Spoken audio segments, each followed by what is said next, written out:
Hey guys, and welcome back to this channel. In this video, I'll be showing you guys how you can add a topic to your TikTok live stream so that it's easier for people to find and watch your live. So when you select the go live button, you are just going to basically go to the topic section here, select choose, and select whatever it is you're doing.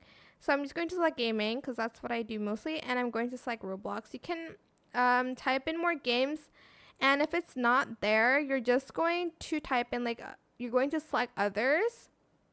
But most of the games that are played will be here, like Valorant and Fortnite and stuff like that. But that is it. I hope it was helpful for you guys. Don't forget to like, comment, share, and also subscribe to this channel if you haven't done that already. If you have any more questions about this video, just leave it in the comment section down below. I will try my best to answer them all for you guys. And if you found this video helpful, please click the thanks button as well. That is it. Thank you so much for watching. Bye.